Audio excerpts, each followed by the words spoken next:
नमस्कार दोस्तों, आप सबका एक नई वीडियो में हार्दिक स्वागत है। आज की वीडियो में हम यहाँ पर देखेंगे प्रैक्टिस सेट 6। ये छठे नंबर का प्रैक्टिस सेट है। इसमें टॉप हमने 100 कर दिया है। आप लोगों की बहुत ही ज़्यादा डिमांड आ रही थी कि टॉप 100% लेकर आइए, तो देखिए 100 की हमने यहाँ पर सीरीज स्टार्ट कर दी है और इस तरह से आप लोगों को टॉप 100 यहाँ पर प्रश्न देखने को मिलेंगे। सभी प्रश्नों को अटेंड करना है। जितने भी प्रश्न दिए गए हैं मोस्ट इंपॉर्टेंट दिए गए हैं और इसमें जो भी टॉपिक आपका है, सिलेबस है, जो भी सभी सिलेबस है इसमें प्रश्न लिए गए हैं। कभी कभी इसमें देखेंगे आप 10 प्रश्न मिलेंगे एक टॉपिक से, कहीं 15 मिलेंगे। तो इस तरह से सभी टॉपिक को धीरे धीरे हम कवर कर रहे हैं और हर एक पार्ट में आप लोगों को अलग ही प्रश्न देखने को मिलेंगे। साथ ही साथ आप लोगों को यह हम बताना चाहते हैं, जो भी हमारे पार्ट अभी तक अपलोड किए गए हैं उसमें आप लोगों को रिपीटेड प्रश्न देखने को नहीं मिलेंगे। इसलिए आप लोग सभी प्रैक्टिस सेट को अटेंड करें, चाहे 50 प्रश्न की हो चाहे 100 प्रश्न की हो, क्योंकि हम कोई भी प्रश्न रिपीट दोबारा से नहीं करेंगे और उसके बाद लास्ट जब बचेगा तो उसमें हम प्रश्नों को हम दोबारा से रिवाइज करवाएंगे। तो अभी हम ज़्यादा से ज़्यादा प्रश्न देने का प्रयास कर रहे हैं। देखिए पहला प्रश्न दिया गया, प्रकाश वर्ष किसका मापन करता है। तो आपको बताना है प्रकाश वर्ष किसका मापन करता है। तो पहले का राइट आंसर आप बता सकते हैं इसमें से।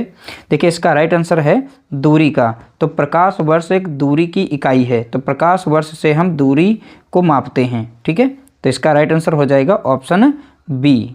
अगला प्रश्न देखेंगे, क्वेश्चन नंबर यहाँ पर 2। निम्न में से कौन एक वैज्ञानिक होने के साथ साथ एक महान उद्योगपति भी थे जिन्होंने भारत में कई उद्योगों की स्थापना की। ठीक है, इसमें से राइट आंसर बताना है। ये मोस्ट इंपॉर्टेंट प्रश्न है। तो देखिए यहाँ पर एक वैज्ञानिक भी थे और उद्योगपति भी थे, तो इसमें से बताना है वो कौन है। तो देखिए क्वेश्चन नंबर 2 का राइट आंसर है ऑप्शन बी, यानी विक्रम साराभाई। इसका करेक्ट आंसर हो जाएगा ऑप्शन बी, विक्रम साराभाई। अगला प्रश्न देखेंगे, क्वेश्चन नंबर 3। कोशिका के वैज्ञानिक अध्ययन को कहा जाता है। तो आप बताएंगे कोशिका के वैज्ञानिक अध्ययन को, यानी कोशिका के अध्ययन को हम क्या कहते हैं। सीधा सीधा ये प्रश्न पूछा गया था। क्वेश्चन नंबर 3 का राइट आंसर यहाँ पर हो जाएगा साइटोलॉजी कहा जाता है। तो study of cell is known as cytology. तो स्टडी ऑफ सेल क्या कहलाएगा, तो आप बताएंगे साइटोलॉजी, यानी कोशिका का अध्ययन साइटोलॉजी कहलाता है। अगला प्रश्न देखेंगे, क्वेश्चन नंबर 4। फलों यानी फ्रूट्स का अध्ययन कहलाता है। तो आपको बताना है फलों का अध्ययन क्या कहलाता है। क्वेश्चन नंबर 4 का करेक्ट आंसर बताएंगे। देखिए क्वेश्चन नंबर 4 का राइट आंसर है ऑप्शन डी, पोमोलॉजी कहलाता है। ठीक है, फलों का अध्ययन क्या कहलाएगा, आप बताएंगे पोमोलॉजी। अगला प्रश्न देखेंगे, क्वेश्चन नंबर 5। निम्नलिखित में से सबसे छोटा जीव कौन सा है। तो आपको बताना है निम्न में से सबसे छोटा जीव कौन सा है। तो 4 ऑप्शन दिए गए हैं, इसमें से राइट आंसर आप बता सकते हैं। क्वेश्चन नंबर 5 का करेक्ट आंसर, देखिए 5 का राइट आंसर है ऑप्शन सी, माइकोप्लाज्मा। ठीक है, याद रखिएगा माइकोप्लाज्मा सबसे छोटा जीव है। अगला प्रश्न दिया गया, क्वेश्चन नंबर 6 देखेंगे, दूध के दही के रूप में जमने का कारण है। तो आपको बताना है दूध के दही के रूप में जमने का कारण क्या है। क्वेश्चन नंबर 6 का राइट आंसर हो जाएगा ऑप्शन सी, लैक्टोबैसिलस। तो लैक्टोबैसिलस नामक जो बैक्टीरिया होता है दूध में पाया जाता है। ठीक है, तो ये कारण है। ये पीवाईक्यू प्रश्न है, ये भैया उत्तर प्रदेश पुलिस विभाग के द्वारा पूछा गया है। ठीक है, उसी में का है प्रश्न ये। अगला प्रश्न लिया गया, क्वेश्चन नंबर देखेंगे 7। सर्वोत्तम विद्युत चालक है।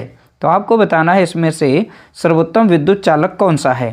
क्वेश्चन नंबर 7 का करेक्ट आंसर, देखिए 7 का राइट आंसर है ऑप्शन सी, चांदी। तो सर्वोत्तम विद्युत चालक इसमें से कौन सा होगा, तो आप बताएंगे इसमें चांदी होगा। अगला प्रश्न देखेंगे, क्वेश्चन नंबर 8। भोजन ऊर्जा को नापने की यूनिट है। तो भोजन ऊर्जा को किस यूनिट के द्वारा मापा जाता है। तो इसमें से आप बता सकते हैं। देखिए ज़्यादातर आप लोग भोजन के पैकेट यानी बाहर से हम लेते हैं, उसमें कैलोरी की बात होती है। तो ध्यान रखिएगा भोजन ऊर्जा जो है कैलोरी यूनिट में मापी जाती है। ऑप्शन डी हमारा यहाँ पर करेक्ट आंसर हो जाएगा, कैलोरी। अगला प्रश्न देखेंगे, क्वेश्चन नंबर 9। भारत में निम्नलिखित में से किस रेडियोधर्मी धातु का विश्व का सबसे बड़ा भंडार मौजूद है। तो देखिए इसमें से कौन सी रेडियोधर्मी धातु है जो विश्व का सबसे बड़ा भंडार है। ठीक है, तो भारत में विश्व का सबसे बड़ा भंडार मौजूद है, वो कौन सी धातु है। क्वेश्चन नंबर 9, क्वेश्चन नंबर 9 का राइट आंसर हो जाएगा ऑप्शन डी, थोरियम। ठीक है, तो थोरियम यहाँ पर राइट आंसर हो जाएगा। ठीक है, अगला प्रश्न देखेंगे, क्वेश्चन नंबर 10। मानव शरीर का कौन सा अंग इंसुलिन पैदा करता है। तो आपको बताना है मानव शरीर का कौन सा अंग इंसुलिन पैदा करता है। क्वेश्चन नंबर 10 का राइट आंसर हो जाएगा, यहाँ पर 4 ऑप्शन दिए गए हैं, इसमें से राइट आंसर हो जाएगा ऑप्शन बी अग्नाशय। ठीक है, तो अग्नाशय यहाँ पर हमारा देखेंगे राइट आंसर हो जाएगा। इसे इंग्लिश में कहते हैं पैंक्रियाज। अगला प्रश्न देखेंगे क्वेश्चन नंबर 11, मृत जीवों और जानवरों को खाद मिट्टी में परिवर्तित करने वाले सूक्ष्म जीवों को किस नाम से जाना जाता है। ये पीवाईक्यू प्रश्न है, तो मोस्ट इंपॉर्टेंट है, ध्यान रखिएगा। मृत जीवों और जानवरों को खाद मिट्टी में परिवर्तित करने वाले सूक्ष्म जीवों को किस नाम से जाना जाता है। तो 4 ऑप्शन दिए गए हैं, यहाँ से राइट आंसर आप बताएंगे। क्वेश्चन नंबर 11 का राइट आंसर हो जाएगा ऑप्शन डी, अपघटन करने वाले कहलाते हैं।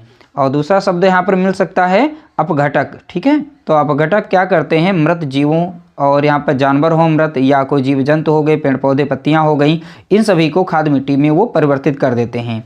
इनको पुकारा जाता है यानी अपघटन के नाम से, या अपघटक या अपघटन करने वाले। अगला प्रश्न देखेंगे क्वेश्चन नंबर 12, तीसरी बौद्ध परिषद किस शहर में आयोजित की गई थी। तो आपको बताना है तीसरी बौद्ध परिषद, ये प्रश्न यहाँ पर ध्यान देंगे, फोकस करेंगे यहाँ पर। ठीक है, क्वेश्चन नंबर 12 का राइट आंसर हो जाएगा ऑप्शन बी, पाटलिपुत्र में। ठीक है, ऑप्शन बी यहाँ पर हो जाएगा क्वेश्चन नंबर 12 का right answer, option B Pataliputra. तो तीसरी बौद्ध परिषद किस शहर में आयोजित की गई थी, तो बताएंगे आप पाटलिपुत्र में। अगला प्रश्न देखेंगे क्वेश्चन नंबर 13, मौर्य राजवंश के अंतिम शासक कौन थे। तो आपको बताना है मौर्य राजवंश के अंतिम शासक कौन थे। क्वेश्चन नंबर 13 का राइट आंसर होगा, यहाँ पर 4 ऑप्शन दिए गए हैं, यहाँ पर राइट आंसर हो जाएगा ऑप्शन सी, वृहद्रथ। ठीक है, तो मौर्य राजवंश के ये अंतिम शासक थे, कौन थे, तो आप बताएंगे वृहद्रथ, यानी ऑप्शन सी हमारा यहाँ पर करेक्ट आंसर होगा। अगला प्रश्न देखेंगे क्वेश्चन नंबर 14, यमुना नदी के तट पर दीनपनाह शहर की नींव किसने रखी। तो आपको बताना है यमुना नदी के तट पर दीनपनाह, ये शब्द याद रखिएगा, दीनपनाह। ठीक है, दीनपनाह शहर की नींव किसने रखी। तो 4 ऑप्शन दिए गए हैं, क्वेश्चन नंबर 14 का राइट आंसर आप बताएंगे। तो 14 का राइट आंसर हो जाएगा ऑप्शन सी, हुमायूं ने। ठीक है, दीनपनाह शहर की स्थापना यानी नींव किसने रखी, तो आप बताएंगे हुमायूं ने, ऑप्शन सी हो जाएगा 14 का राइट आंसर। अगला प्रश्न देखेंगे क्वेश्चन नंबर यहाँ पर 15, निम्नलिखित में से किस प्रसिद्ध ऐतिहासिक स्मारक का निर्माण कुतुबुद्दीन ऐबक द्वारा शुरू किया गया था लेकिन इल्तुतमिश द्वारा समाप्त किया गया। तो आपको बताना है ऐसी कौन सी ऐतिहासिक स्मारक है जिसकी स्टार्टिंग जो है, शुरुआत जो है कुतुबुद्दीन ऐबक करते हैं और इसकी एंडिंग यानी समाप्ति कार्य को समाप्त कौन करता है, इल्तुतमिश द्वारा वो कार्य समाप्त किया जाता है। इसमें से कौन सी वो ऐतिहासिक स्मारक है।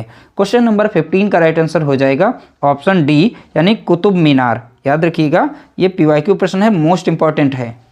अगला प्रश्न देखेंगे क्वेश्चन नंबर 16, निम्न में से अकबर के दरबार के मुख्य चित्रकार कौन थे। तो आपको बताना है इनमें से अकबर के दरबार के मुख्य चित्रकार वो कौन थे, उनका नाम बताना है। क्वेश्चन नंबर 16 यानी 16 का राइट आंसर बताएंगे। देखिए 16 का राइट आंसर है ऑप्शन सी, दशवंत। तो ये दशवंत जो हैं अकबर के दरबार के मुख्य चित्रकार थे। ठीक है, तो अकबर के मुख्य चित्रकार थे। अगला प्रश्न देखेंगे क्वेश्चन नंबर 17, जौनपुर के सरकी शासक सुल्तान हुसैन सरकी एक महान संगीतकार थे और उन्होंने के तर्ज पर बड़ा ख्याल विकसित किया। तो किसके तर्ज पर किया था। ठीक है, तो यहाँ पर बताना है। तो देखिए क्वेश्चन नंबर 17 का राइट आंसर है। ये प्रश्न जो है छोड़ना नहीं है, इनको जरूर अटेंड करना है क्योंकि ये पीवाईक्यू प्रश्न दोबारा से भी पूछे जा सकते हैं और जब तक एग्जाम होगा तब तक हम जितने भी प्रश्न बन सकते हैं टॉपिक से सारे हम हर तरह से बना करके प्रैक्टिस सेट के रूप में आप लोगों को देंगे। क्वेश्चन नंबर 17 के यहाँ पर राइट आंसर बता सकते हैं। देखिए इसका राइट आंसर था 17 का, आप लोगों को बता देते हैं ऑप्शन ए यानी ठुमरी। ठुमरी के तर्ज पर बड़ा ख्याल विकसित किया था। तो यहाँ पर ठुमरी आप ध्यान रखेंगे, यहाँ मोस्ट इंपॉर्टेंट है ठुमरी। तो ये जौनपुर के सरकी शासक थे सुल्तान हुसैन सरकी, एक महान संगीतकार थे। प्रश्न इसी में से भी घुमा करके बनाया जा सकता है, तो हर एक प्रश्न को अच्छे से पढ़ना है। अगला प्रश्न देखेंगे क्वेश्चन नंबर 18, शेर शाह ने ग्रांड ट्रंक रोड इनको जोड़ने के लिए बनाई थी। तो किन शहरों को जोड़ने के लिए बनाई थी, किसने ग्रांड ट्रंक रोड बनवाई, तो शेर शाह ने बनवाई। ठीक है, तो ग्रांड ट्रंक रोड किनको जोड़ने के लिए, क्वेश्चन नंबर 18 का राइट आंसर हो जाएगा ऑप्शन सी, आगरा को सासाराम से जोड़ने के लिए ग्रांड ट्रंक रोड बनवाई थी। ठीक है, आगरा को सासाराम से। अगला प्रश्न देखेंगे क्वेश्चन नंबर 19, हल्दी घाटी का युद्ध किस वर्ष लड़ा गया था? तो आपको बताना है हल्दी घाटी का युद्ध किस वर्ष लड़ा गया। क्वेश्चन नंबर 19 का राइट आंसर हो जाएगा यहाँ पर ऑप्शन बी, यानी 1576 में। तो याद रखिएगा 1576 यहाँ पर करेक्ट आंसर होगा। अगला प्रश्न देखेंगे क्वेश्चन नंबर 20 यानी 20, भारत का अंतिम मुगल बादशाह कौन था? तो आपको बताना है भारत का अंतिम मुगल बादशाह कौन था। क्वेश्चन नंबर 20 का राइट आंसर यहाँ पर होगा ऑप्शन ए, बहादुर शाह द्वितीय। याद रखिएगा दो नाम यहाँ पर है, प्रथम भी है द्वितीय, तो यहाँ पर जो दिया गया है द्वितीय वाला यहाँ पर ऑप्शन सही हो जाएगा, ऑप्शन ए बहादुर शाह द्वितीय। अगला प्रश्न देखेंगे क्वेश्चन नंबर 21, हवा महल 1799 ईस्वी में महाराजा के द्वारा बनवाया गया था। वो कौन से महाराजा थे जिनके द्वारा बनवाया गया था? तो देखिए जो यहाँ पर दिया गया है हवा महल, तो हवा महल से यहाँ प्रश्न बन सकता है कब बना, तो डेट भी पूछ सकता है। तो 1799 ईस्वी याद रखिएगा। ठीक है, किसके द्वारा बनवाया गया तो इसमें पूछा ही गया है। 21 का आप यहाँ पर राइट आंसर बताएंगे। देखिए 21 का राइट आंसर है ऑप्शन सी, महाराजा सवाई प्रताप सिंह। ठीक है, तो इन्होंने हवा महल को बनवाया था। अगला प्रश्न देखेंगे क्वेश्चन नंबर देखेंगे 22, वर्ष 1919 में किनकी गिरफ्तारी पर लोग जलियांवाला बाग में इकट्ठा हुए? ठीक है, याद रखिएगा 1919 में किनकी गिरफ्तारी पर लोग जलियांवाला बाग में इकट्ठा हुए थे। ठीक है, वहीं पर डायर ने जो है गोलियां चलवा दी थी। तो प्रश्न संख्या 22 का राइट आंसर यहाँ पर बताएंगे। 22 का राइट आंसर है ऑप्शन सी, डॉक्टर सत्यपाल और सैफुद्दीन किचलू। ठीक है, तो ध्यान रखिएगा यहाँ पर जो है ये लोग इनके ऊपर चले थे, इनकी सबकी गिरफ्तारी हो गई थी। गिरफ्तारी के विरोध में सभी लोग जलियांवाला बाग में इकट्ठा हुए थे। तो कौन गिरफ्तार हुए थे? तो याद रखिएगा, इनका नाम जरूर याद रखिएगा, डॉक्टर सत्यपाल और सैफुद्दीन किचलू। अगला प्रश्न देखेंगे क्वेश्चन नंबर 23, लक्षद्वीप के लोग मलयालम के अलावा दूसरी कौन सी भाषा बोलते हैं? तो आपको बताना है लक्षद्वीप के लोग मलयालम के अलावा दूसरी कौन सी भाषा बोलते हैं। 23 का राइट आंसर हो जाएगा ऑप्शन बी, यानी महल। तो लक्षद्वीप के यहाँ पर देखेंगे मलयालम एक तो भाषा बोलते हैं, दूसरी ये भाषा उपयोग करते हैं महल। तो महल भाषा जो है वहाँ पर बोली जाती है। अगला प्रश्न देखेंगे क्वेश्चन नंबर 24 यानी 24 का राइट आंसर देखेंगे यहाँ पर, भारत के कथक नृत्य के एक शास्त्रज्ञ हैं। ठीक है, तो इसमें से बताना है कथक से संबंधित इसमें कौन है। तो मोस्ट पॉपुलर उनका नाम है, यानी ज़्यादातर उनके प्रश्न आप लोगों ने पढ़े होंगे। तो इसमें से राइट आंसर बताएंगे। 24 का करेक्ट आंसर हो जाएगा ऑप्शन सी, पंडित बिरजू महाराज। ठीक है, तो याद रखिएगा पंडित बिरजू महाराज जो हैं कथक नृत्य से संबंधित हैं। अगला प्रश्न देखेंगे क्वेश्चन नंबर 25, महाराष्ट्र के पोला त्यौहार, इस नाम को याद रखिएगा, पोला त्यौहार में किस जानवर की पूजा की जाती है? तो आपको बताना है महाराष्ट्र में, अब पूछेगा ये पोला त्यौहार किस राज्य में मनाया जाता है, एक प्रश्न यहीं से बन सकता है। तो आप बताएंगे महाराष्ट्र में पोला त्यौहार मनाया जाता है, लेकिन उसमें किस जानवर की पूजा की जाती है ये पूछा गया है यहाँ पर। तो 25 का यहाँ पर राइट आंसर आप बताएंगे ऑप्शन बी, वृषभ। तो वृषभ की पूजा की जाती है। तो पोला त्यौहार महाराष्ट्र में मनाया जाता है और इसमें जानवर की पूजा की जाती है। कौन सा जानवर? वृषभ जानवर। अगला प्रश्न देखेंगे क्वेश्चन नंबर 26, निम्नलिखित में से नृत्य का कौन सा प्रकार असम से संबंधित है? यानी असम से संबंधित इसमें वो नृत्य बताना है। ठीक है, तो इसमें कौन सा नृत्य है, निम्न में से नृत्य का कौन सा प्रकार है? तो 4 यहाँ पर ऑप्शन दिए हैं। 26 का राइट आंसर आप बताएंगे बिहू, ऑप्शन सी हमारा यहाँ पर राइट आंसर है। आप लोगों ने पढ़ा होगा, बहुत बार ये प्रश्न पूछा गया है। तो 26 का राइट आंसर हमारा हो गया ऑप्शन सी। अगला प्रश्न देखेंगे क्वेश्चन नंबर 27, वार्षिक भारतीय शास्त्रीय संगीत समारोह सवाई गंधर्व भीमसेन महोत्सव, इस नाम को याद रखिएगा, सवाई गंधर्व भीमसेन महोत्सव में आयोजित किया जाता है। ठीक है, तो कहाँ पर आयोजित किया जाता है? सवाई गंधर्व भीमसेन महोत्सव, ये बताना है कहाँ पर आयोजित किया जाता है। 27 का राइट आंसर हम देखेंगे इसका ऑप्शन ए, यानी पुणे में यह जो है त्यौहार मनाया जाता है, यानी महोत्सव मनाया जाता है। कहाँ पर? तो आप बताएंगे पुणे में। अगला प्रश्न देखेंगे क्वेश्चन नंबर 28, प्रसिद्ध संगीतकार अरविंद पारीख किस संगीत वाद्य यंत्र के साथ जुड़े हुए हैं? यहाँ पर नाम याद रखिएगा, अरविंद पारीख, ठीक है, किस संगीत वाद्य यंत्र से संबंधित हैं? तो इनका वाद्य यंत्र कौन सा है, तो इसमें से बता सकते हैं। तो 28 का यहाँ पर राइट आंसर हो जाएगा ऑप्शन बी, यानी सितार से संबंधित हैं। तो अरविंद पारीख किससे संबंधित हैं? तो आप बताएंगे सितार से। अगला प्रश्न देखेंगे, क्वेश्चन नंबर 29 यानी 29, निम्न में से किस रूमानी काव्य लेखक को उनकी कृति मदनाष्टक के लिए जाना जाता है? तो आपको बताना है यहाँ पर मदनाष्टक के लिए जाना जाता है, वो कौन है इसमें से? 29 का यहाँ पर राइट आंसर देखेंगे, देखिए 29 का यहाँ पर राइट आंसर हो जाएगा ऑप्शन ए, रहीम। इसका करेक्ट आंसर क्या हो जाएगा? तो आप बताएंगे रहीम। अगला प्रश्न देखेंगे, क्वेश्चन नंबर 30, सुविख्यात सूर्य मंदिर किस स्थान पर निर्मित है? तो आपको बताना है सूर्य मंदिर यानी सन टेम्पल, ये किस स्थान पर है, उस स्थान का नाम बताना है। देखिए 30 का राइट आंसर यहाँ पर हो जाएगा ऑप्शन सी, कोणार्क। तो कोणार्क एक स्थान का नाम है, बाकी पुरी जिला है, और स्टेट कौन सा है? तो आप बताएंगे उड़ीसा, ठीक है। तो यहाँ पर राइट आंसर हो जाएगा ऑप्शन सी। अगला प्रश्न देखेंगे, क्वेश्चन नंबर 31, कथकली निम्नलिखित में से कौन से राज्य का शास्त्रीय नृत्य है? तो यहाँ पर कथकली इस शब्द को पकड़ना है, तो किस राज्य से संबंधित है? एक प्रकार से शास्त्रीय नृत्य है, ये भी समझ लेना। यहाँ पर लोक नृत्य अलग होते हैं, शास्त्रीय नृत्य अलग होते हैं। तो यहाँ कथकली जो है किस राज्य से संबंधित है? 31 का राइट आंसर हो जाएगा ऑप्शन ए, केरल से संबंधित है, ठीक है। कहाँ से? केरल से। अगला प्रश्न देखेंगे, क्वेश्चन नंबर 32, भारतीय संविधान सभा की स्थापना कब हुई? तो आपको बताना है भारतीय संविधान सभा की स्थापना कब हुई थी। तो 32 का यहाँ पर राइट आंसर यहाँ पर बताएंगे। 32 का करेक्ट आंसर क्या होगा? देखिए ऑप्शन सी है, 9 दिसंबर 1946, ठीक है। भारतीय संविधान सभा की स्थापना कब हुई थी? तो आप बताएंगे 9 दिसंबर 1946 को।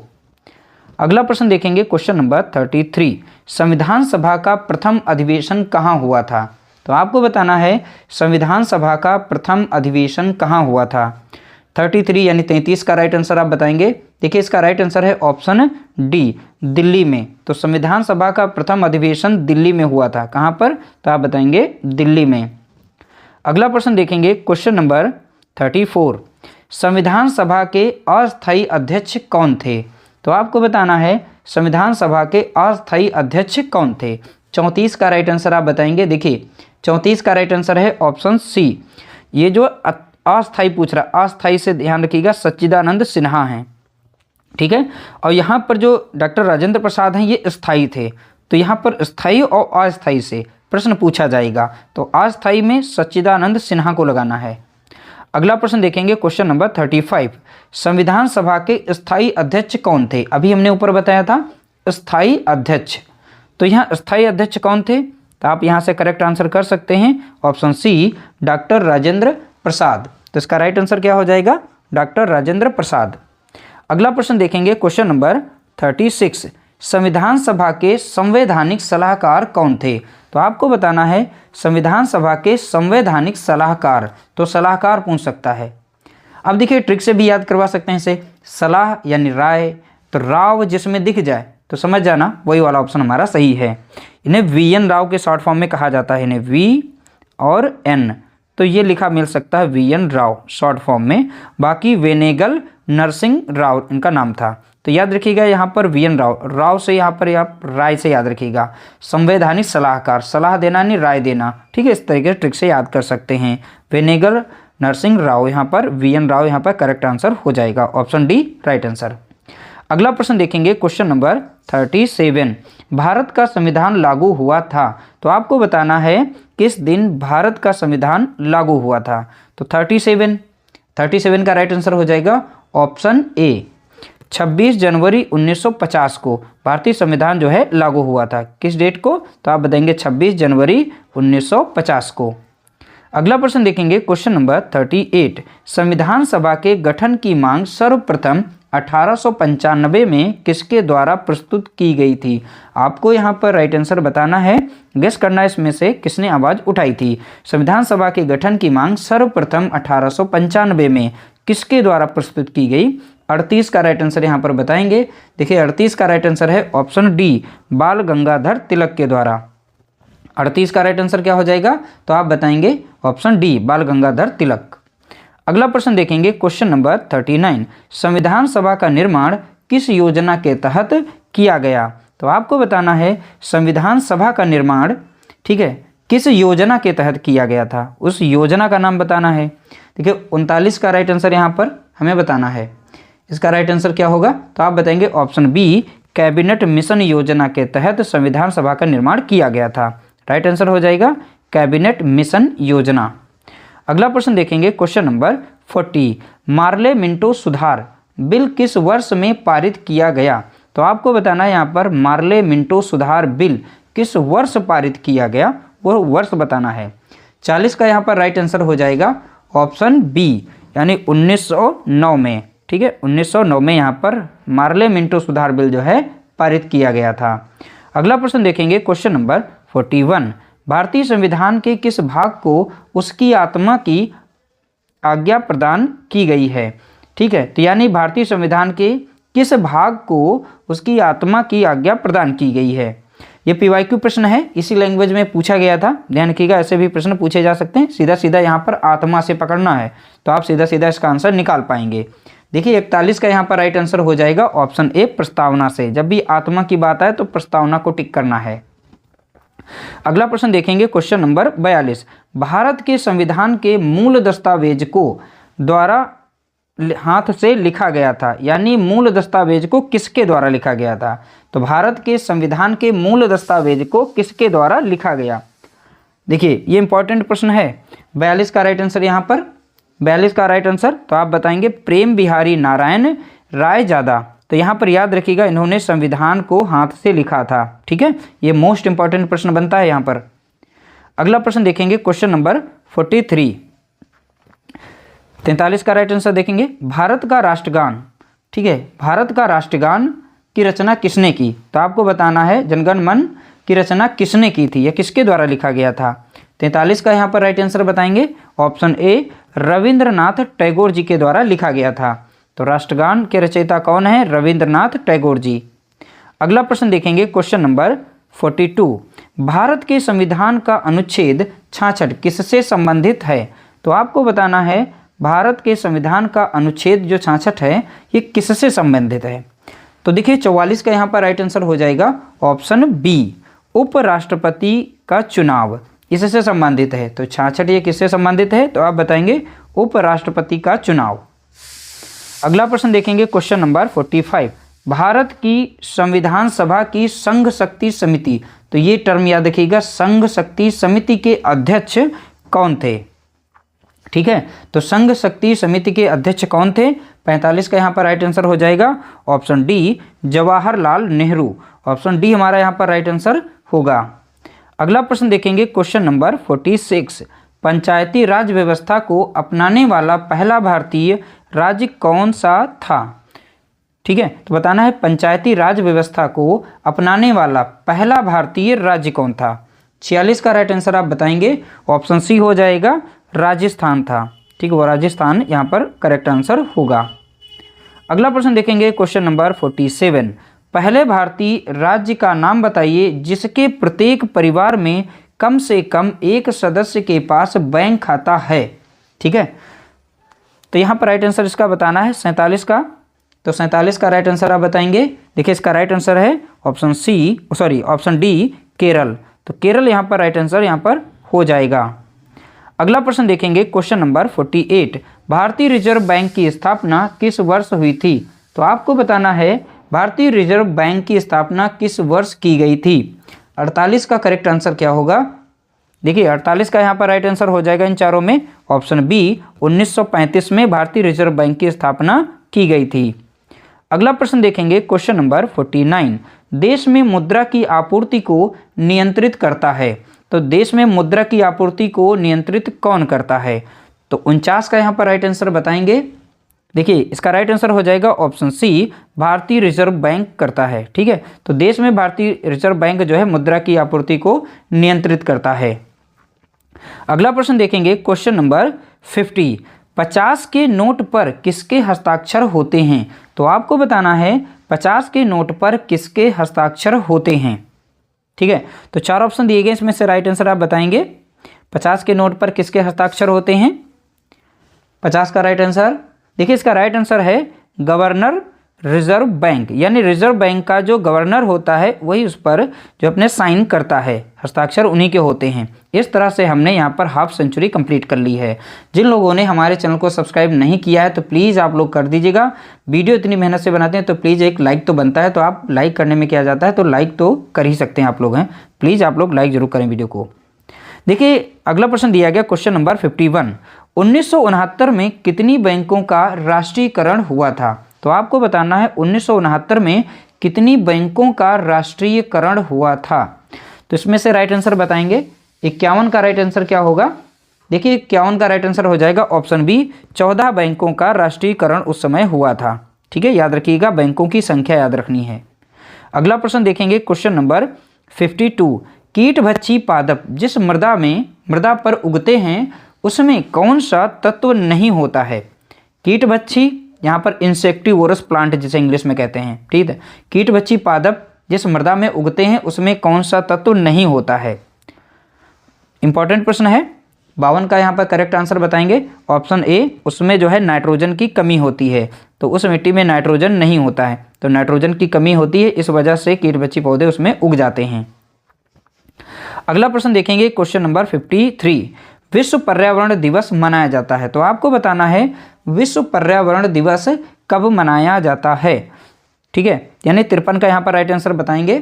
तो 53 का राइट आंसर हो जाएगा ऑप्शन ए, 5 जून को प्रत्येक वर्ष पर्यावरण दिवस के रूप में मनाया जाता है।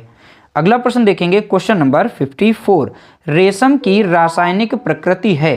रेशम की रासायनिक प्रकृति बतानी है, इसमें से क्या होती है? 54 का राइट आंसर।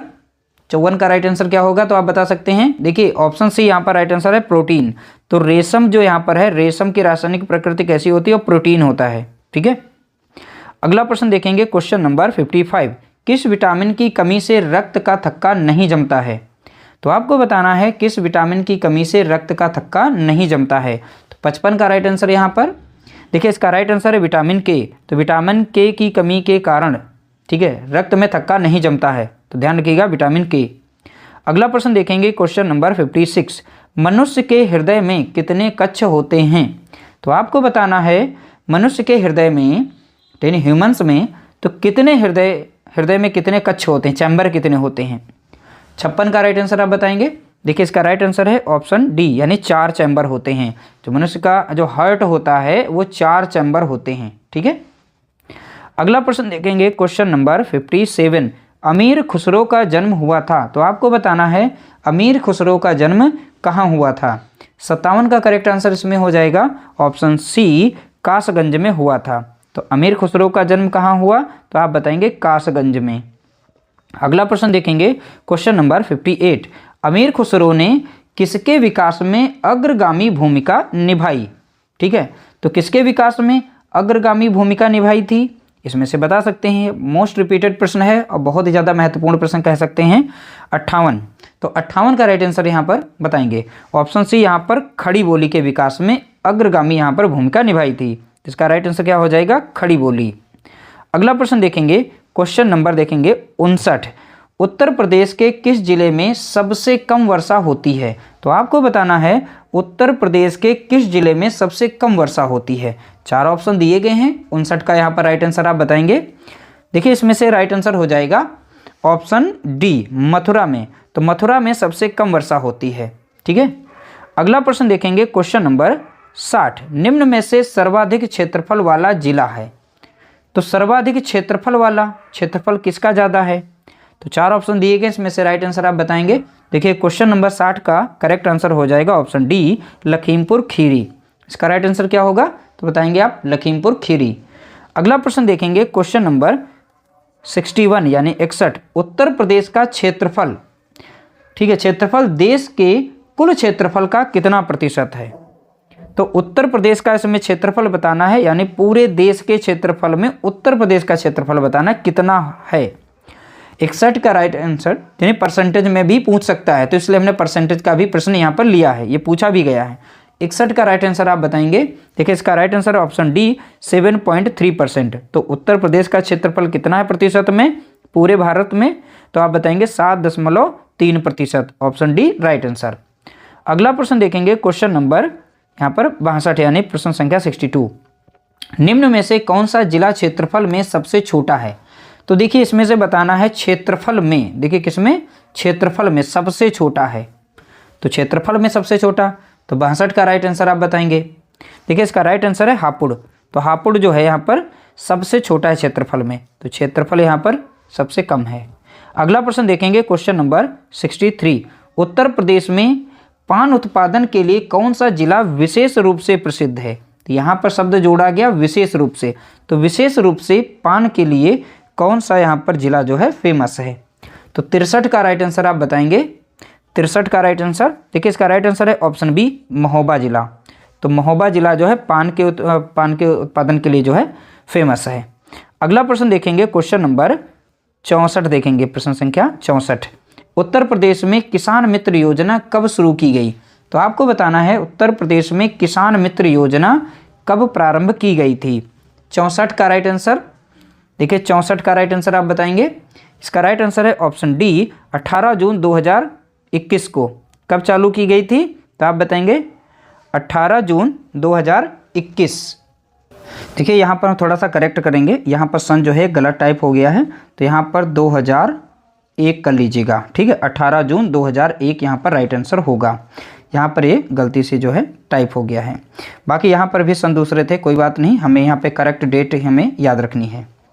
अगला प्रश्न देखेंगे क्वेश्चन नंबर 65। उत्तर प्रदेश में लाल मिट्टी पाई जाती है?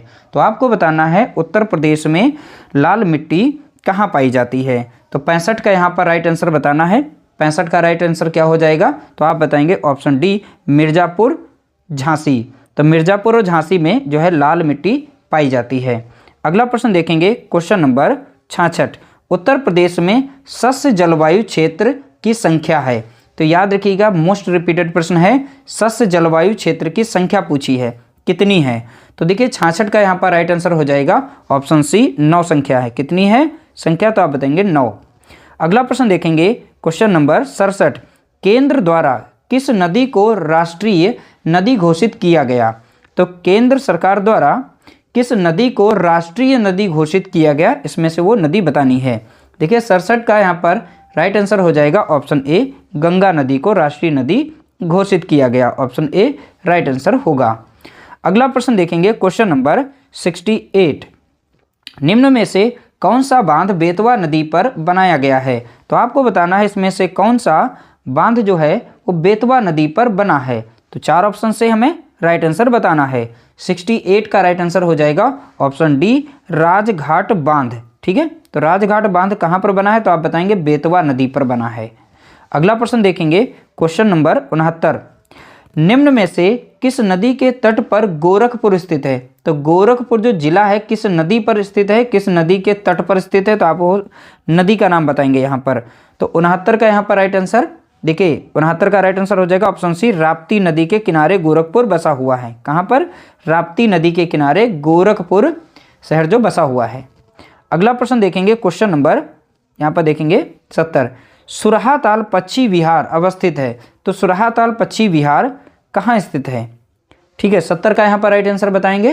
देखिए 70 का यहाँ पर राइट आंसर क्या हो जाएगा? तो आप बता सकते हैं, यहाँ पर राइट आंसर हो जाएगा ऑप्शन डी, बलिया में। कहाँ पर है? तो आप बताएंगे बलिया में। अगला प्रश्न देखेंगे क्वेश्चन नंबर यहाँ पर 71।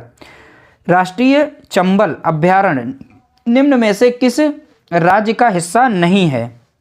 जो राष्ट्रीय चंबल अभ्यारण्य है तो इस अभ्यारण्य को कौन सा प्रदेश टच नहीं करता है, बस यही इसमें पूछा गया है। ठीक है, तो आपको बताना है। तो 71 का यहाँ पर राइट आंसर क्या हो जाएगा? देखिए 71 का राइट आंसर हो जाएगा ऑप्शन सी, हरियाणा। तो हरियाणा जो है काफ़ी दूरी पर है और यहाँ पर उत्तर प्रदेश, मध्य प्रदेश और राजस्थान, इन तीनों की जो सीमा जो है राष्ट्रीय चंबल अभ्यारण्य से टच करती है। अगला प्रश्न पूछा गया 72, यहाँ पर देखेंगे नीली क्रांति संबंधित है। तो नीली क्रांति जो है किससे संबंधित है? तो क्रांतियाँ भी बहुत बार पूछी जाती हैं, पूछी और बराबर प्रश्न पूछे जा रहे हैं, तो इसलिए हमने इसको भी शामिल कर लिया। तो आपको बताना है नीली क्रांति किससे संबंधित है। तो 72 का यहाँ पर राइट आंसर हो जाएगा ऑप्शन बी, मत्स्य पालन यानी मछली पालन से संबंधित है। किससे संबंधित है? तो आप बताएंगे मत्स्य पालन से। अगला प्रश्न देखेंगे क्वेश्चन नंबर 73। निम्न में से गेहूं की खेती के लिए कौन सी मिट्टी उचित है? तो बताना है गेहूं की खेती के लिए कौन सी मिट्टी उचित है। 73 का यहाँ पर राइट आंसर क्या होगा? देखिए इसका राइट आंसर है ऑप्शन डी यानी दोमट मिट्टी। तो दोमट मिट्टी में अच्छा गेहूं होता है, तो गेहूं की खेती के लिए दोमट मिट्टी जो है अच्छी मानी जाती है। अगला प्रश्न देखेंगे, क्वेश्चन नंबर यहाँ पर 74। भारत में अत्यधिक नारियल उत्पादन करने वाला राज्य है। तो भारत में सबसे ज़्यादा नारियल किस राज्य में उत्पादित होते हैं? तो देखिए 74 का यहाँ पर राइट आंसर आप बताएंगे। तो इसका राइट आंसर हो जाएगा ऑप्शन बी केरल। तो नारियल जो उत्पादन है सबसे ज़्यादा कहाँ पर है? तो आप बताएंगे केरल में। अगला प्रश्न देखेंगे, क्वेश्चन नंबर यहाँ पर 75। भारत का कौन सा प्रदेश रबड़ या रबर का सबसे अधिक उत्पादन करता है? तो सबसे अधिक रबड़ का उत्पादन कौन सा राज्य करता है? 75 का यहाँ पर करेक्ट आंसर बताएंगे।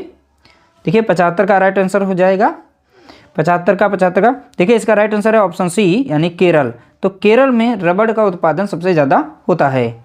अगला प्रश्न देखेंगे, क्वेश्चन नंबर 76 यहाँ पर। अफ्रीका में कालाहारी किस प्रकार का रेगिस्तान है? तो अफ्रीका में एक कालाहारी है और रेगिस्तान है, तो किस प्रकार का रेगिस्तान है उसका नाम बताना है। देखिए 76 का यहाँ पर करेक्ट आंसर क्या होगा?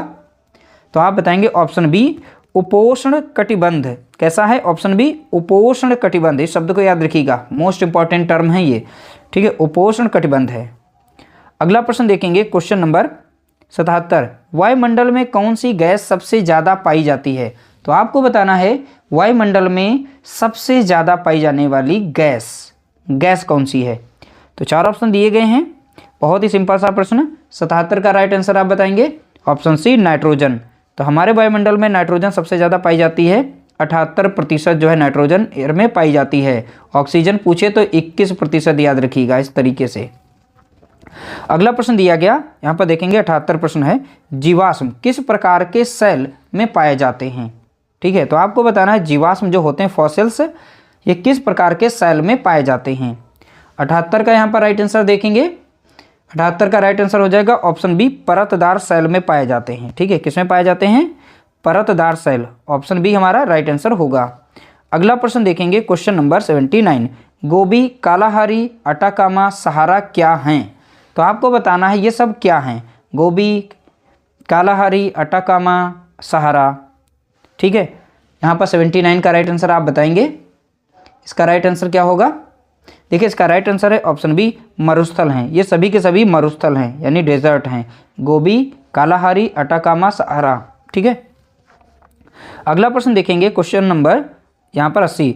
ज्वार भाटा की उत्पत्ति का कारण है।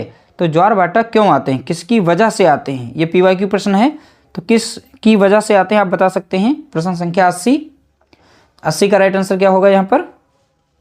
80 का राइट आंसर देखिए इसका राइट आंसर है ऑप्शन सी यानी चंद्रमा का गुरुत्वाकर्षण।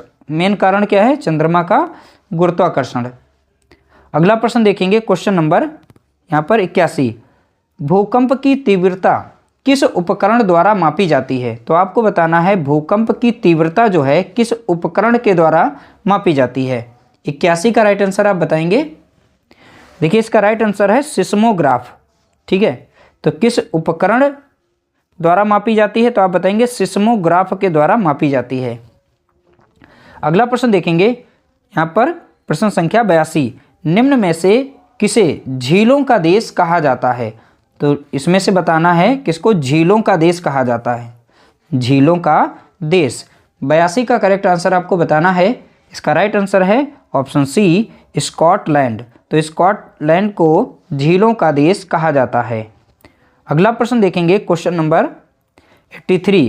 कंगारू किस देश का राष्ट्रीय प्रतीक है? तो आपको बताना है कंगारू किस देश का राष्ट्रीय प्रतीक है। 83 का राइट आंसर क्या हो जाएगा? देखिए 83 का राइट आंसर है ऑप्शन डी ऑस्ट्रेलिया का। तो ऑस्ट्रेलिया का यहाँ पर हो जाएगा राष्ट्रीय प्रतीक। अगला प्रश्न देखेंगे, क्वेश्चन नंबर 84। लिखा है किसी गार्डन सिटी कहते हैं। किसी नहीं, यहाँ पर किसे होगा, किसे गार्डन सिटी कहते हैं। गार्डन सिटी, इसमें से कौन सा बताना है यहाँ पर किसे कहा जाता है गार्डन सिटी, या गार्डन सिटी के नाम से किसे जानते हैं? तो 4 ऑप्शन दिए गए, इसमें बता सकते हैं।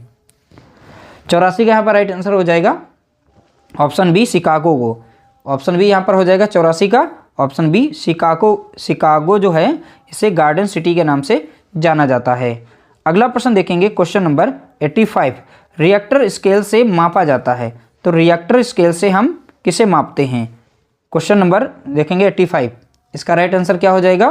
तो आप बताएंगे भूकंप की तीव्रता को मापते हैं। तो रिएक्टर स्केल से हम भूकंप की तीव्रता को मापते हैं। अगला प्रश्न देखेंगे क्वेश्चन नंबर 83, भारत और अफगानिस्तान के द्वारा बनाए गए मैत्री बांध का नाम क्या है?